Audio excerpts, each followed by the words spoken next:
नमस्कार। एक बार पुनः आप सभी का इस संस्कृताड़वः चैनल में हार्दिक स्वागत है, अभिनंदन है। पूर्व की कक्षा में हम सब अनुमान प्रमाण का अध्ययन कर रहे थे, जिसमें हम लोगों ने लिंग परामर्शोनुमानम को पढ़ा और लिंग का भी लक्षण पढ़ा और परामर्श का भी लक्षण पढ़ लिए थे कि तस्य तृतीयम ज्ञानम परामर्श, कि उस लिंग का तृतीय ज्ञान परामर्श कहलाता है। अब आगे पढ़ना प्रारंभ करते हैं। अब एक बार पुनः प्रसंग याद कर लीजिए कि उस लिंग का तृतीय ज्ञान परामर्श कहलाता है। लिंग का तृतीय ज्ञान, जिसमें हम लोगों ने पढ़ा कि प्रथम ज्ञान क्या है, द्वितीय ज्ञान क्या है, तृतीय ज्ञान क्या है, कि वही प्रसिद्ध उदाहरण कि व्यक्ति है जो पर्वत पर धूम को देखकर अग्नि का अनुमान कर रहा। तो सर्वप्रथम उसने बार बार रसोई घर में देखा है कि जहाँ धूम होता है वहाँ अग्नि अवश्य रहती है। तो यहाँ पर जो धूम ज्ञान हुआ वह प्रथम है। जब कहीं जाता है पर्वत पर धूम को देखता है, यह लिंग का द्वितीय ज्ञान है। और उस धूम को देखकर उसे व्याप्ति का स्मरण हो जाता है और उसे पुनः धूम का ज्ञान होता है कि किस रूप में, कि अग्नि से व्याप्य यह धूम है।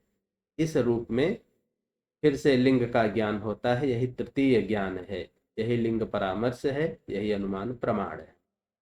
अब इसी तृतीय ज्ञान के विषय में कह रहे हैं आगे आचार्य, एतच्चावश्यम अभ्युपेतव्यम।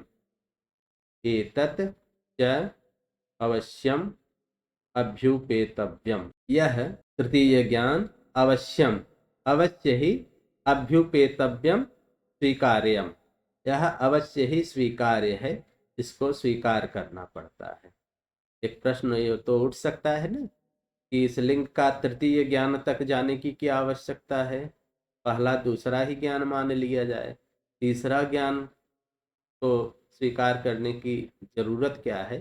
कोई ऐसा प्रश्न करे उससे पहले ही आचार्य एकदम स्पष्ट कर दे रहे हैं, इस तृतीय ज्ञान को अवश्य रूप से स्वीकार करना पड़ता है। अगर नहीं स्वीकारेंगे तो क्या हो जाएगा, तो आगे बतला रहे हैं, अन्यथा यत्र धूमस तत्राग्निरित्येव स्यात्। अन्यथा अगर इस तृतीय ज्ञान को नहीं स्वीकार करेंगे, जैसे कोई कहे कि द्वितीय ज्ञान से ही अनुमान कर लीजिए, तृतीय ज्ञान तक जाने की क्या आवश्यकता है।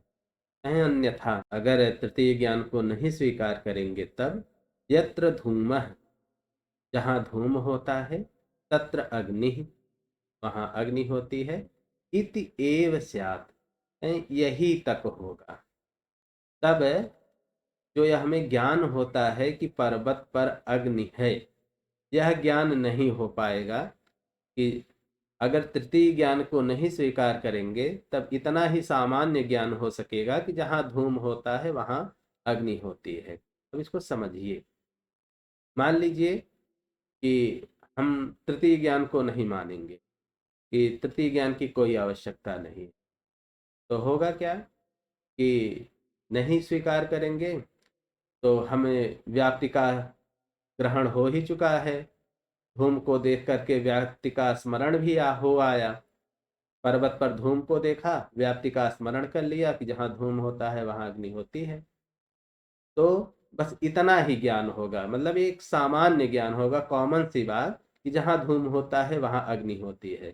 हमें यह ज्ञान कतई नहीं हो पाएगा कि इस पर्वत पर अग्नि है। और वो होता कैसे है कि जब हम व्याप्ति का स्मरण कर लेते हैं और हम एक बार कंफर्म कर लेते हैं, अच्छा तो वैसा ही धूम इस पर्वत पर भी है, इसलिए इस पर्वत पर अग्नि है। तो तृतीय ज्ञान स्वीकार करना ही पड़ता है। तो आगे आचार्य स्पष्ट कर रहे हैं, इह तु कथम अग्निना भवितव्यम।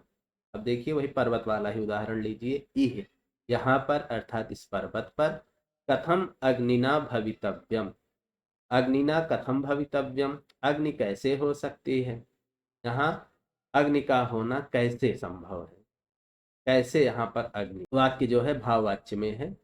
यह तो अग्निना कथम भवितव्यम, यहाँ अग्नि कैसे हो सकती है, मतलब हमें ज्ञान कैसे हो कि पर्वत पर अग्नि है। तस्मात् इह अपि धूमः अस्ति, तो हमें अगर हम तृतीय ज्ञान को नहीं स्वीकार करेंगे, हमें केवल यही ज्ञान होगा, सामान्य ज्ञान, कि जहाँ धूम होता है वहाँ अग्नि होती। हमें यह ज्ञान कतई नहीं हो पाएगा कि इस पर्वत पर अग्नि है, और फिर ऐसी आकांक्षा होगी ना, अच्छा जहाँ धूम होता है तो वहाँ अग्नि होती है, चलिए कॉमन सी बात है, तो सब जगह लागू है, लेकिन इस पर्वत पर आग है, यह कैसे? जब ऐसी आकांक्षा होगी, जिज्ञासा होगी, तो फिर तुरंत हमें एक उत्तर यही देना पड़ेगा, यही हमारे मन में ख्याल आएगा कि इस पर्वत पर भी धूम है, इसलिए यहाँ पर अग्नि है। कहें तस्मात् इह अपि धूमः अस्ति, इस पर्वत पर भी धूम है, इति ज्ञानम अन्वेषितव्यम, इस ज्ञान का अन्वेषण करना पड़ेगा। कि जब हम तृतीय ज्ञान को नहीं स्वीकार करेंगे तो हमें सिर्फ यही ज्ञान होगा व्याप्ति स्मरण से कि जहाँ धूम होता है वहाँ अग्नि होती है। फिर तुरंत जो है ऐसी जिज्ञासा होगी, तो कैसे हम कह रहे हैं कि इस पर्वत पर अग्नि है? तो इस जिज्ञासा के शमन के लिए हम ये कहेंगे ना कि इस पर्वत पर भी धूम है, इसलिए यहाँ भी अग्नि है। तो इस पर्वत पर भी धूम है, इस ज्ञान का अन्वेषण हमें करना पड़ता है।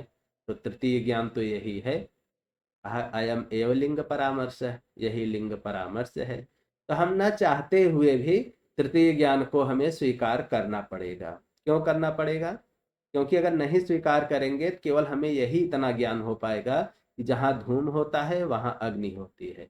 यह हमें कभी भी ज्ञान नहीं हो सकता कि इस पर्वत पर अग्नि है, क्योंकि जब ऐसी जिज्ञासा होगी तो तुरंत जो है इस जिज्ञासा के शमन के लिए हमें यह कहना पड़ेगा इस पर्वत पर भी धूम है। और जैसे ही इस बात को कहेंगे, यही तो तृतीय ज्ञान है, यही लिंग परामर्श है। और इसी के अनंतर हमें फिर कह देते हैं इसलिए इस पर्वत पर भी अग्नि है, यह अनुमिति हो जाती है। यही बात कह रहे हैं। फिर आगे कह रहे हैं अनुमितिम प्रति करणत्वात् च अनुमानम। और यही तृतीय ज्ञान, यही लिंग परामर्श अनुमितिम प्रति करणत्वात्, अनुमिति के प्रति करण होने से अनुमानम, अनुमान कहलाती है, अनुमान प्रमाण है। अनुमिति का करण है, अर्थात इसी के अनंतर जैसे हमें यह ज्ञान होता है कि वह निशे व्याप्य धूम है इस पर्वत पर, इसी के अनंतर तुरंत बाद ही हमें ज्ञान हो जाता है कि पर्वत पर अग्नि है, यह अनुमिति हो जाती है। तो इस अनुमिति का कारण यही लिंग परामर्श है। तस्मात्, इसी लिंग परामर्श से ही, इसी तृतीय ज्ञान से अस्ति अत्र पर्वते अग्निः इति अनुमिति ज्ञानम उत्पद्यते। इससे ही, तस्मात् अर्थात उसी लिंग परामर्श से ज्ञान, अनुमिति ज्ञानम उत्पद्यते, अनुमिति ज्ञान उत्पन्न होता है, अनुमिति प्रमा होती है। क्या? कि अस्ति अत्र पर्वते, अत्र पर्वते, इस पर्वत पर अग्नि, अग्नि है, इस प्रकार की अनुमिति उत्पन्न होती है। तो इस प्रकार की अनुमिति का कारण वही तृतीय ज्ञान है, वही लिंग परामर्श है, उसी को अनुमान कहते हैं। एतच्चावश्यम अभ्युपेतव्यम, कहें यह तृतीय ज्ञान अवश्य ही स्वीकार्य है, इस तृतीय ज्ञान को अवश्य ही स्वीकार करना पड़ता है। अगर नहीं स्वीकार करेंगे, कहें अन्यथा यत्र धूमस्तत्राग्निरित्येव स्यात्, जहाँ धूम होता है वहां पर अग्नि होती है, यही सामान्य ज्ञान हमें हर जगह होगा। हमें कहीं भी यह नहीं ज्ञान हो पाएगा कि अमुक स्थान पर अग्नि है। इह तो कथम अग्नि न भवितव्यम, तो तुरंत हमें जिज्ञासा होगी, प्रश्न उठेगा कि यहाँ पर अग्नि कैसे है। यहाँ पर अर्थात जहाँ का जो उदाहरण हो, पर्वत का उदाहरण है, तो इस पर्वत पर अग्नि कैसे हो सकती है? कहें तस्मात् इह अपि धूमोऽस्ति। तो इसके बाद ये हमें तुरंत इत ज्ञानम अन्वेषितव्यम, इस ज्ञान का हमें अन्वेषण करना पड़ता है, कहना पड़ता है कि यहाँ पर भी वही धूम है। अयम एव लिंग परामर्श, यही लिंग परामर्श है, यही लिंग का तृतीय ज्ञान है, और इस तृतीय ज्ञान को अवश्य स्वीकार करना पड़ता है। और कहा अनुमितिम प्रतिकरणत्वाच्च अनुमानम, और अनुमिति के प्रतिकरण होने के कारण यही लिंग परामर्श अनुमान कहलाता है। तस्मात्, और इसी लिंग परामर्श से, उससे ही अस्ति अत्र पर्वते अग्नि इति अनुमिति ज्ञानम उत्पद्यते कि अत्र पर्वते, इस पर्वत पर, अग्नि अस्ति, अग्नि है, इस प्रकार का अनुमिति प्रमा उत्पन्न होती है। इसलिए लिंग परामर्श को ही अनुमान है। चलिए, इतनी बात हो गई कि तृतीय ज्ञान को स्वीकार करना पड़ता है, तृतीय ज्ञान को मानना पड़ता है, वही लिंग परामर्श है, वही अनुमान है। तो अनुमान को पढ़ने में बहुत सारी समस्याएं आ रही हैं, एक एक नए कॉन्सेप्ट पढ़ने पड़ रहे हैं और बहुत स्पष्ट नहीं हो पा रहा। तो परामर्श को पढ़ा ही रहे थे तो बता दिए तस्य तृतीयम ज्ञानम परामर्श, तीसरा ज्ञान बताने लगे। यहाँ एक जिज्ञासा हो सकती है कि पहले दूसरे ज्ञान में क्या खराबी थी जो तीसरे ज्ञान तक चले गए। पहला वाला ही ज्ञान से क्यों ना अनुमित करा दें, उसी को अनुमान प्रमाण मान लें, दूसरे को मान लें। इतना लंबा खींचने की जरूरत क्या है। अब देखिए, यहाँ से पूर्व पक्ष की तरफ से यह प्रश्न उठा रहे हैं और फिर उसका समाधान भी। ननु कथम प्रथमम महानसे यद्धूम ज्ञानम तन्नाग्निम अनुमापयति। ननु, अब यहाँ से पूर्व पक्ष की तरफ से प्रश्न किया जा रहा है, कथम प्रथमम महानसे यद धूम ज्ञानम, यत धूम ज्ञानम, प्रथमम धूम ज्ञानम, महानसे, महानस में, रसोई में जो प्रथम धूम ज्ञान है, पहली बार जो धूम का ज्ञान होता है। कथम, तो क्यों, तत् न अग्निम अनुमापयति, वह प्रथम धूम ज्ञान ही अग्निम कथम न अनुमापयति, तो अग्नि का ही क्यों वह अनुमापक नहीं हो जाता, या ऐसे कहिए वह प्रथम धूम ज्ञान ही अग्नि का अनुमान क्यों नहीं करा देता। द्वितीय तृतीय इतना एक्स्ट्रा पढ़वा रहे हैं तो प्रश्न समझ में आ ही गया होगा कि पूर्व पक्ष की तरफ से प्रश्न किया जा रहा है कि ननु महानसे यत प्रथमम धूम ज्ञानम, रसोई घर में जो प्रथम धूम ज्ञान है, तत् वह प्रथम धूम ज्ञान ही कथम न अग्निम अनुमापयत, क्यों अग्नि का अनुमान नहीं करा। कहना तो ठीक ही है, प्रथम वाला ही करा देता तो इतना ज्यादा पढ़ना भी न पड़ता। आचार्य कह रहे हैं सत्यम, ठीक है, तुम्हारा कहना सही है, लेकिन पूर्णतः सही नहीं है। क्यों नहीं करा देता, उसको सुनिए।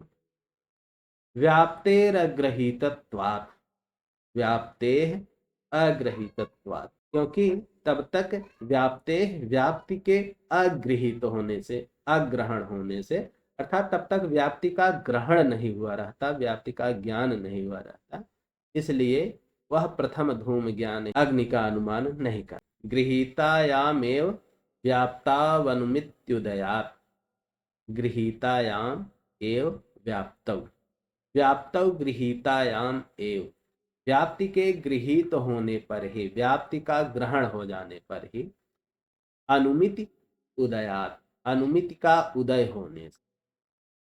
अब देखिए, अनुमिति, जो अनुमिति प्रमा है, उसका उदय वह तभी उत्पन्न होती है जब व्याप्ति का ग्रहण हो जाता है, और जब प्रथम बार हमें धूम दर्शन होता है उस समय व्याप्ति का ग्रहण नहीं हुआ रहता, इसलिए जो प्रथम धूम ज्ञान है वह अग्नि का अनुमान नहीं करा। अब इसको समझिए, प्रथम धूम ज्ञान का यहाँ तात्पर्य है जब लिंग के रूप में हम प्रथम धूम का दर्शन करते हैं। कई बार आ चुका है, कई बार इस बात को बताया भी जा चुका है कि जब हम महानस आदि में, मतलब रसोई घर आदि में बार बार धुएं और अग्नि के सहचार दर्शन को करते हैं तो हमें उसी समय व्याप्ति एक ग्रहण कर लेते हैं, एक नियम जान लेते हैं, क्या कि जहां जहां धूम होता है वहां वहां अग्नि होती है। तो इस नियम ग्रहण के समय जो हमें धूम का ज्ञान होता है यही प्रथम ज्ञान। और महानस में वही जब हम पहली बार देखे रहते हैं, धूम को देखते हैं, उस समय तक व्याप्ति का ग्रहण नहीं हुआ रहता।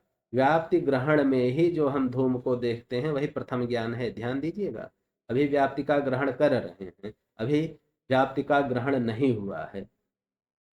तो व्याप्ति ग्रहण के समय जो धूम ज्ञान हुआ वही प्रथम धूम ज्ञान। तो उस समय तक तो व्याप्ति का ग्रहण हुआ नहीं रहता कि जहाँ धूम होता है वहाँ अग्नि होती है। जब व्याप्ति का ग्रहण नहीं हुआ है तो वह प्रथम धूम ज्ञान हमें कैसे अनुमान करा देगा, क्योंकि ये तो स्पष्ट ही है, व्याप्तौ गृहीतायाम एव, तो व्याप्ति का ग्रहण होने पर ही अनुमित उदयात, अनुमित का उदय होता है, अनुमित उत्पन्न होती है। अगर व्याप्ति का ग्रहण नहीं हुआ है अनुमान नहीं हो सकता, इतना स्पष्ट है। तो जो प्रथम धूम ज्ञान है तब तक तो व्याप्ति का ग्रहण ही नहीं हुआ रहता, तो वह अनुमान नहीं करा सकता, स्पष्ट है। अच्छा ठीक है, जब व्याप्ति का ग्रहण नहीं हुआ है इसलिए अनुमान नहीं करा सकता, जब व्याप्ति का ग्रहण हो जाए तब ही करा दे वहीं रसोई घर में, यही प्रश्न उठा रहे हैं। अथ फिर से यहाँ पूर्व पक्ष की तरफ से कहा जा रहा है, व्याप्ति निश्चयोत्तर कालम महानस एव अग्निरनुमीयताम। अथ व्याप्ति निश्चयोत्तर कालम महानसे एव अग्नि अनुमीयताम। महानसे एव, वहीं महानस में ही, रसोई घर में ही, अग्नि अनुमीयताम, अग्नि का अनुमान कर लेना चाहिए, हो जाना चाहिए कि व्याप्ति निश्चयोत्तर कालम, व्याप्ति निश्चय उत्तर काल, स्पष्ट ये उत्तर काल अर्थात बाद के समय में। व्याप्ति निश्चय, जब व्याप्ति का निश्चय हो जाए, व्याप्ति का ग्रहण हो जाए हमें, उसके उत्तर काल में ही, जस्ट तुरंत बाद ही उसी महानस में अग्नि का अनुमान करा दे। आचार्य करें मैवम, डांट दिए, एकदम से मना कर दिए। कहें अग्नेर दृष्टत्वेन संदेहस्य अनुदयात, तो समझिए। अब देखिए, जब हम व्याप्ति का ग्रहण करते हैं, तो व्याप्ति का ग्रहण जब करते हैं उस समय हम धूम और अग्नि दोनों को प्रत्यक्षतः देख रहे होते। धूम भी हमें प्रत्यक्ष दिखलाई पड़ रहा है और अग्नि भी। अब इतना समझिए, अनुमान की आवश्यकता कहाँ पड़ती है हमें। पर्वत पर अगर हमें सीधे अग्नि दिखलाई पड़ जाती तो धूम को देख करके हमें अग्नि का अनुमान करने की कोई आवश्यकता नहीं। अनुमान हम वहीं करते हैं जहां हमें प्रत्यक्ष से ज्ञान नहीं हो पाता, और केवल इतना ही पर्याप्त नहीं है, और भी चीजें हैं, भी सब क्लियर करेंगे। अब महानस में हम जब प्रत्यक्षतः, मतलब अपनी आंख से देख रहे हैं, अग्नि सामने दिख रही है, तो वहां अनुमान करने की आवश्यकता क्या है, कोई आवश्यकता नहीं है। यही करें मैवम, फालतू की बात है, एकदम वाहियात प्रश्न कर रहे हो। अग्नेह दृष्टत्वेन संदेहस्य अनुदयात, अग्नेह, अग्नि के दृष्टत्वेन, दृष्ट होने के कारण, प्रत्यक्ष से दृष्ट है, प्रत्यक्ष द्वारा आंखों से हम देख ही रहे हैं, तो संदेहस्य अनुदयात, संदेह के अनुदय से, संदेह उत्पन्न ही नहीं होता। तो यहाँ तो एकदम स्पष्ट है अग्नि है, वहां कोई संदेह है नहीं। और कह रहे हैं संदिग्ध च अर्थ अनुमीयते, और जो संदिग्ध अर्थ होता है उसी के विषय में अनुमान किया जाता है।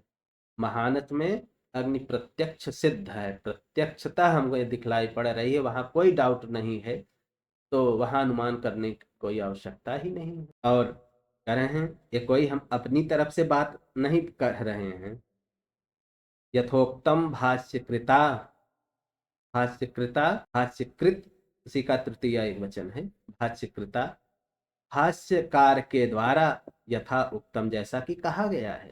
भाष्यकार ने क्या कहा है, नानुपलब्धे न निर्णीतेर्थे न्यायः प्रवर्तते किंतु संदिग्धे।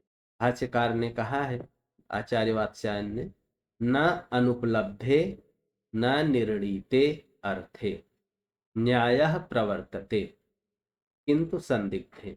समझिए, न्यायः प्रवर्तते, न्याय, न्याय, यहाँ न्याय से तात्पर्य अनुमान प्रमाण से है।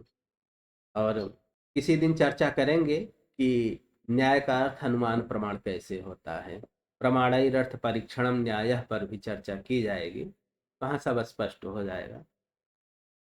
न्याय अर्थात अनुमान प्रमाण, न्याय दर्शन अर्थात अनुमान प्रमाण। प्रवर्तते, न अनुपलब्धे अर्थे प्रवर्तते, न ही यह अनुपलब्ध अर्थ में प्रवर्तित होता है, न निर्णीते, न ही निर्णीत अर्थ में प्रवर्तित होता है, किंतु संदिग्धे, किंतु यह न्याय जो है संदिग्ध अर्थ में ही प्रवृत्त होता है, प्रवर्तित। अब इसको समझिए, अनुमान का प्रयोग कहाँ होता है? कहा न अनुपलब्ध है। जो अर्थ अनुपलब्ध है, जिसकी कभी उपलब्धि नहीं होती, उस विषय में भी अनुमान नहीं किया जाता। अनुमान की प्रवृत्ति वहां नहीं होती जो एकदम अनुपलब्ध अर्थ है। जैसे ससश्रृंग की बात आती है, खरगोश की सींग, तो वो अनुपलब्ध अर्थ है, वो होता ही नहीं।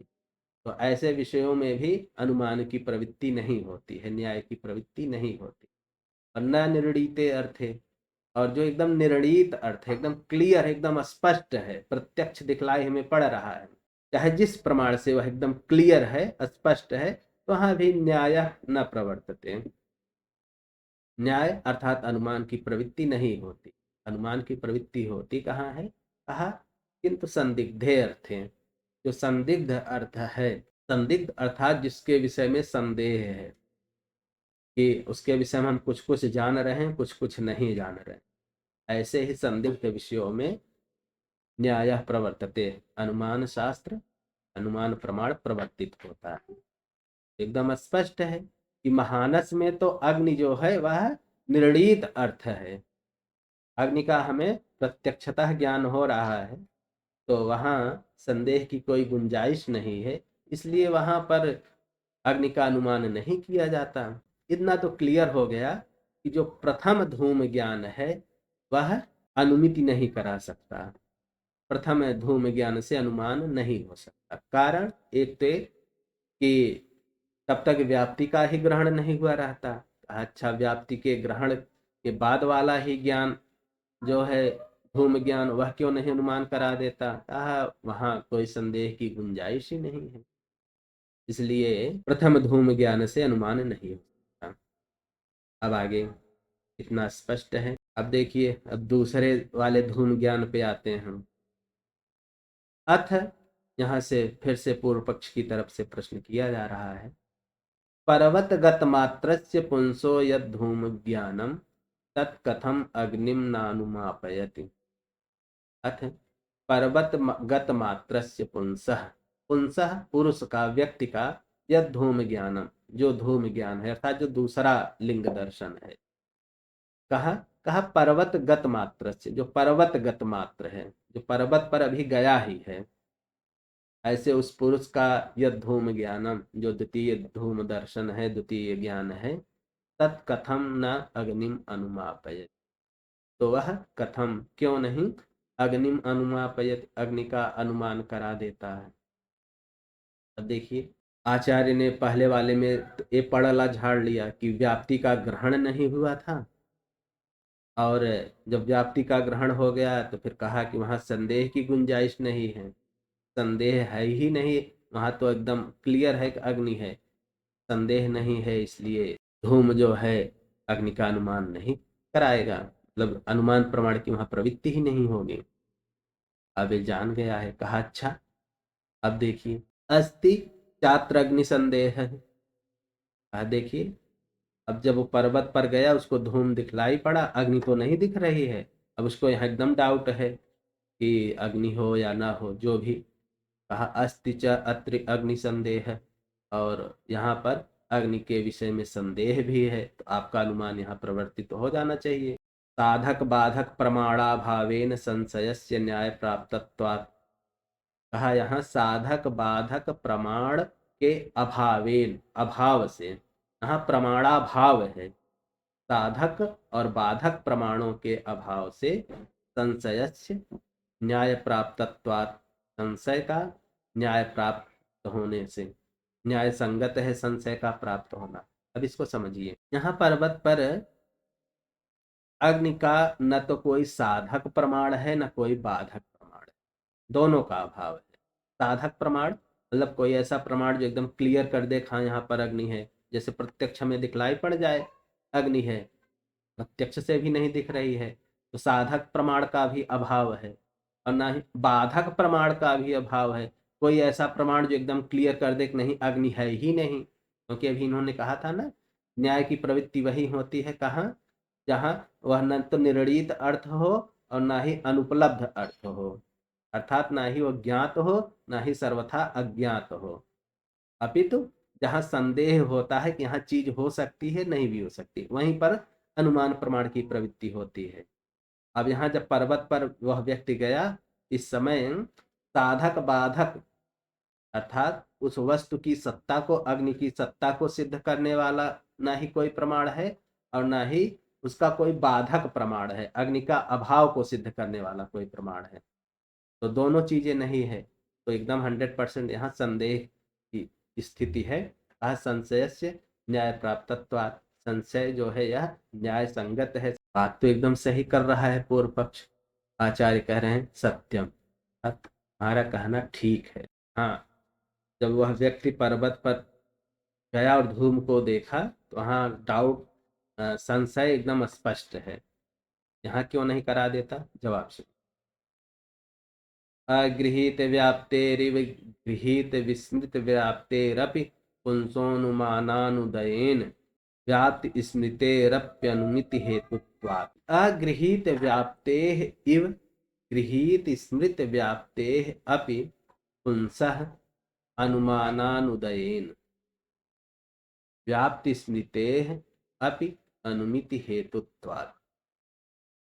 अगृहीत व्याप्तेः इव, अगृहीत व्याप्ति यह पुंसः का विशेषण है। अगृहीता व्याप्ति येन, अगृहीत व्याप्ति तस्य अगृहीत व्याप्ते। अगृहीत व्याप्ति अर्थात जिसने व्याप्ति का ग्रहण नहीं किया, जिसको व्याप्ति का ज्ञान नहीं, यही है अगृहीत। यानी अगृहीत व्याप्ति वाले पुरुष के समान, अर्थात जिसको व्याप्ति का ज्ञान नहीं है उसी पुरुष के समान ही गृहीत स्मृत व्याप्ते अपि, जिसको व्याप्ति का ग्रहण हो गया है लेकिन वह विस्मृत, उसको भूल गया है, उस व्याप्ति को भूल गया है, ऐसे पुरुष को अनुमान अनुदयेन, अनुमान का अनुदय होने से, अनुमान का उदय नहीं होता, अर्थात उस पुरुष में अनुमान की उत्पत्ति नहीं हो सकती।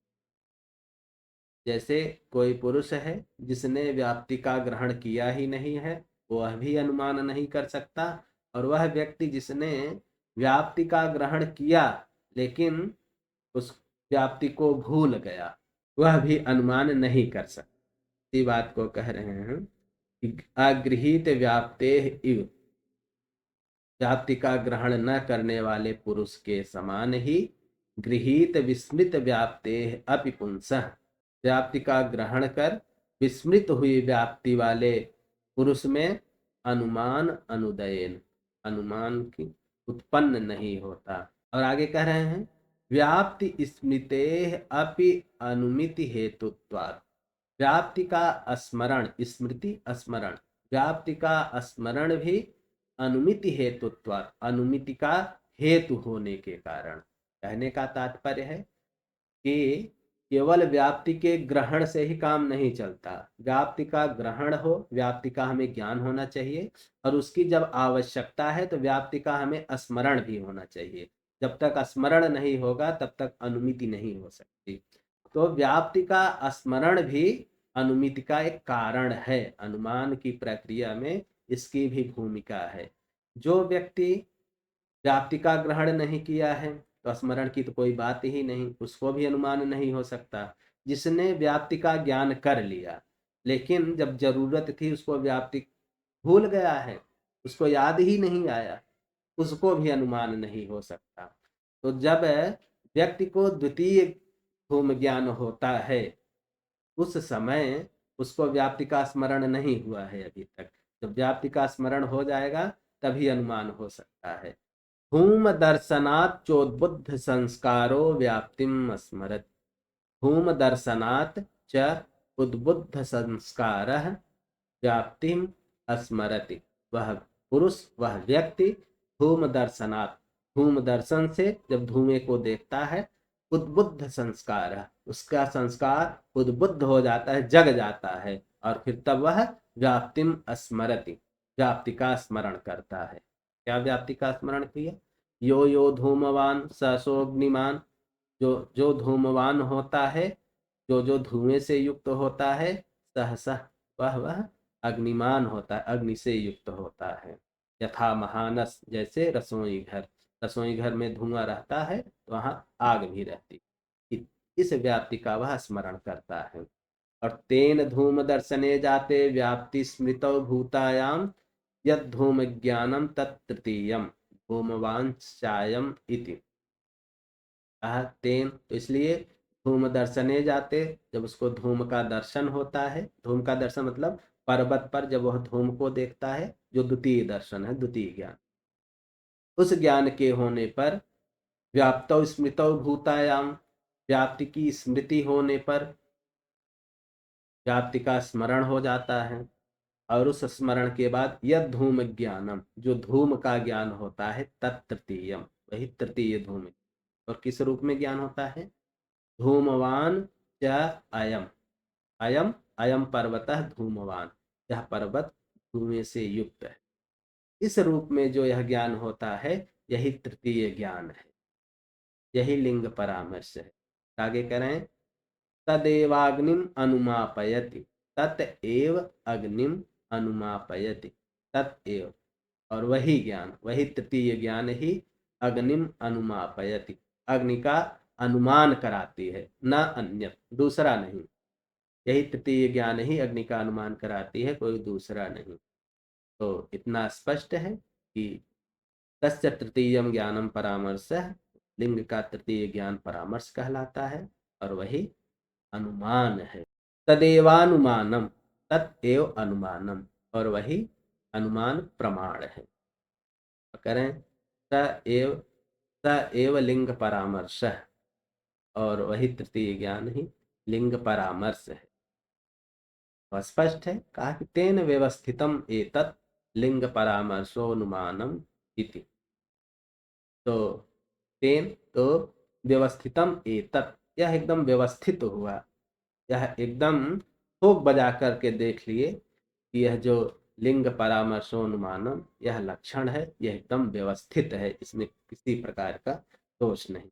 एक बार फिर से स्मरण कीजिए, प्रारंभ में ही हम लोगों ने पढ़ा था कि त्रिविधाचार्य शास्त्र से प्रवृत्ति उद्देश्यो लक्षण परीक्षा चेत, कि यहाँ पदार्थ प्रतिपादन शैली ही कुछ ऐसी है, यहाँ सर्वप्रथम पदार्थों का उद्देश्य किया जाएगा, फिर उसका लक्षण, फिर उसकी परीक्षा। तो हमने देखा जब प्रमाण की बारी आई, जहाँ चारों प्रमाणों का उद्देश्य कर दिए, फिर उसके क्रमशः लक्षण किए जा रहे हैं, परीक्षा की जा रही है। और इस परीक्षण में हम लोग देखते हैं, इसमें एक शैली है, एक एक पद के प्रयोजन को देखा जाता है, इसको क्यों रखा गया, इसका क्या मतलब। और आचार्य स्वयं ही उस पर विविध दोषों की उद्भावना करेंगे, विविध शंकाएं प्रस्तुत करेंगे, और फिर उनका समाधान करेंगे। और फिर बाद में एकदम ठोक बजा कर देख लिया जाता है कि अमुक लक्षण एकदम सही है। देखिए, इस प्रक्रिया को कहते हैं स्थूड़ा निखनन न्याय। जैसे सब लोग जान ही रहे होंगे, पशुओं को बांधने के लिए खूंटा गाड़ा जाता है। अब खूंटा गाड़ा जाता है, दो विधि है। एक में तो लकड़ी को एकदम नुकीली बना करके ठोक करके जमीन में गाड़ दिया जाता है, कुछ ऐसा है। और एक और विधि है जिसमें किसी लोहे की रॉड से, तरह तरह के नाम से बोला जाता होगा जो, तो मिट्टी को खोदा जाता है, फिर उसमें लकड़ी को डाल करके, लकड़ी को चारों तरफ मतलब मिट्टी डाल के खूब कुटाई करते हैं, और फिर उस खूंटे को पकड़ कर हिलाते हैं, हिलता है तो फिर से उसके चारों तरफ मिट्टी डाल के और उसमें कुटाई करते हैं, फिर पकड़ के हिलाते हैं, और अंत में ऐसे जाकर के खूंटा हमारा एकदम फिक्स हो जाता है, तनिक भी हिलता नहीं। वही विधि यहाँ भी अपनाई जाती है। कोई लक्षण दिया गया, उसकी चारों तरफ से मतलब हिला डुला करके देखा जाता है, फिर एकदम ठोक बजा कर देख लिया जाता है, फिर कह देते हैं हाँ यह लक्षण एकदम व्यवस्थित है। तो यह स्थूड़ा निखनन न्याय है। तो इसी पद्धति से यहाँ पर पदार्थों का लक्षण किया जाएगा, परीक्षण किया जाएगा, और सब कुछ आप देख ही रहे हैं। बेहतर ढंग से पढ़ते रहिए, अच्छे से समझते रहिए। तो यह जो हमारा अनुमान का लक्षण है कि लिंग परामर्शो अनुमानम, यह एकदम व्यवस्थित है, एकदम युक्त युक्त है। आज की कक्षा में बस इतना ही रखेंगे, और कहीं भी अगर विषय कम स्पष्ट हुआ है और जो कुछ भी न समझ में आया हो या कुछ और पूछना हो, आप सब कमेंट के माध्यम से पूछ सकते हैं। और आप सबसे विनम्र अनुरोध है, इस चैनल के प्रचार प्रसार में अधिक से अधिक सहयोग कीजिए, जिससे हमारा भी उत्साहवर्धन होता रहे, और जो भी विद्यार्थी हैं जो वास्तव में ज्ञान के इच्छुक हैं, को बेहतर ज्ञान प्राप्त हो सके। इसलिए आप सब इस चैनल के प्रचार प्रसार में अधिक से अधिक सहयोग कीजिए। मिलते हैं फिर अगली कक्षा में, तब तक के लिए नमस्कार।